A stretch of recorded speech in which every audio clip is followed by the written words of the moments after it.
Bonjour, Monsieur Goma.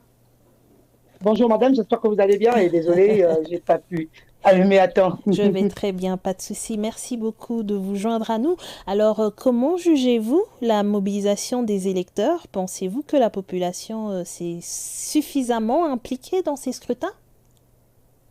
Naturellement, il y a un très faible taux de participation comparé même au présidentiel. On se rend bien compte que, parce que c'est les législatives d'ailleurs, il n'y a pas eu forte mobilisation. Cependant, c'est un peu variant d'un endroit à l'autre. On a eu des endroits où il y a un très fort taux de mobilisation, seulement ce n'était pas égal dans la majorité des endroits du pays. Voilà. Mais avez-vous constaté des irrégularités lors du vote ou du dépouillement? Je veux dire, le processus vous a-t-il semblé transparent et fiable? Oui, en fait, il y a énormément de plaintes et on a pu constater des irrégularités, normalement parce que, voilà, il y avait des endroits où il n'y a pas eu des bulletins de vote, des tickets pour des candidats qui n'ont pas été imprimés. Et le ministre, d'ailleurs, lors de son allocution, a dû annuler un certain nombre de bureaux de vote, simplement parce qu'il y avait toutes ces irrégularités. Maintenant, il y a un deuxième tour qui est prévu et il y a également des bulletins de vote où on va tout recommencer. Je pense que les autorités essayent tant bien que mal de s'assurer qu'il y a une légitimité de cette nouvelle vague d'élus du peuple pour que, en effet, nous puissions rentrer dans l'ère de la Cinquième République tant rêvée par les autorités gabonaises. Et parlons aussi de certains bureaux qui ont connu des tensions et des annulations, comme un Antum. Avez-vous été affecté par ces problèmes et comment cela pourrait-il influencer la suite du scrutin? Nous n'avons pas été personnellement, voilà, nous n'avons pas fait recours à ce genre de problème. Moi, j'ai été candidat pour la diaspora et dans la diaspora, ça s'est plutôt bien passé. Alors, à l'intérieur du pays, effectivement, c'est là où on a pu voir énormément d'irrégularités. Il faut préciser que pour le cas de Ntoum, je pense que c'est le deuxième arrondissement, cela va se refaire complètement. Donc, il va falloir recommencer ce scrutin et ce n'est pas un problème en tant que tel parce que ben voilà, on n'a pas su anticiper un certain nombre d'irrégularités et les autorités ont bien fait de prendre leurs responsabilités pour assurer à la communauté ou du moins à la population que ce vote-là va se refaire. Donc moi je me dis, on peut encore faire confiance à nos autorités. Ils essayent de leur mieux pour assurer que ces élections soient transparentes et libre.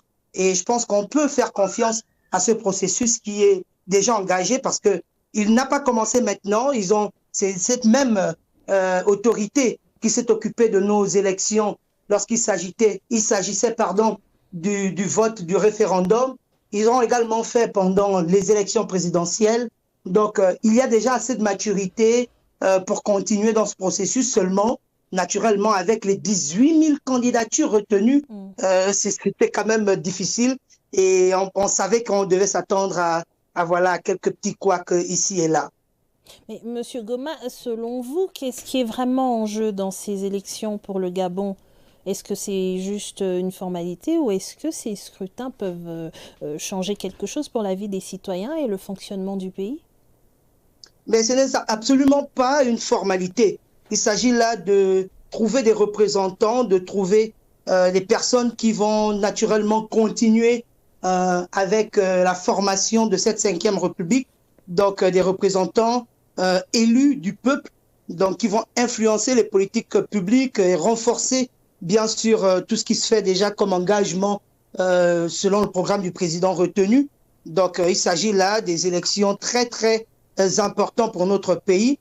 Et bien que le système politique soit déjà dominé par le parti, on va dire le nouveau parti du président de la République, je me dis que les différents autres partis en lice ont Mm. également un rôle très important à jouer pour effectivement assurer cet équilibre de pouvoir qui permet une démocratie libérale. Donc Justement, nous en restons. parlant du parti politique, excusez-moi de vous interrompre, du parti du président, son parti très puissant, comment peut-on garantir que toutes les voix, y compris celles des petits partis et des indépendants, soient vraiment entendues? Pensez-vous que cela laisse encore de la place pour une opposition réelle et même pour votre action politique à vous? Absolument. En fait, il s'agira, c'est le peuple qui décide. Souvenez-vous, dans une démocratie, c'est le peuple qui vote.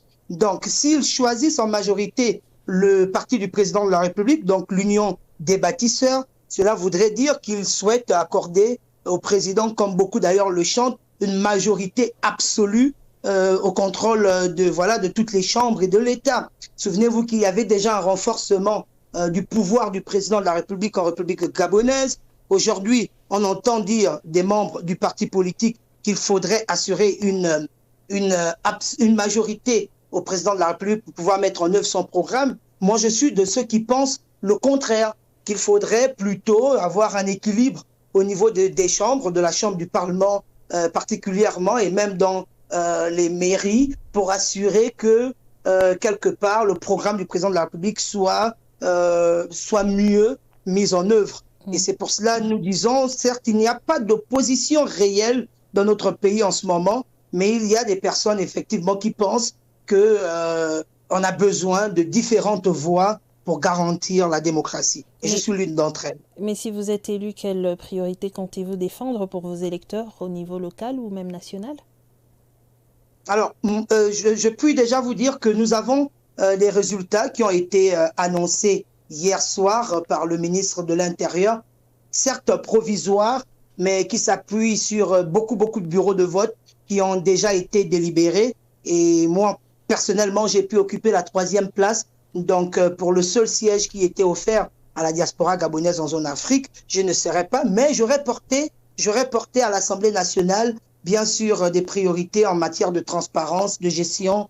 On souhaitait également élargir la politique publique vers sa diaspora, l'amélioration, bien sûr, des conditions de vie des Gabonais de la diaspora, avec un accès particulièrement au logement, parce que on s'est rendu bien compte que lorsqu'on sort du pays et qu'on évolue, on a du mal à s'octroyer, des titres fonciers, des terres au pays. Donc, on souhaitait mettre en œuvre des politiques de loi pour toutes ces choses. Mais cela ne va pas sans dire que nous allons continuer notre action politique en influençant, bien sûr, ou en proposant aux élus qui seront sur place pour garantir en tant que société civile qu'il y ait, bien sûr, une prise en compte d'une pluralité d'opinions. Eliezer Goma, vous êtes de la société civile et aussi candidat à ces législatives. Et déjà, félicitations pour votre victoire certaine. Au revoir, monsieur Goma. Merci. Au revoir. Place à présent à Annie Kalonji pour l'information économique.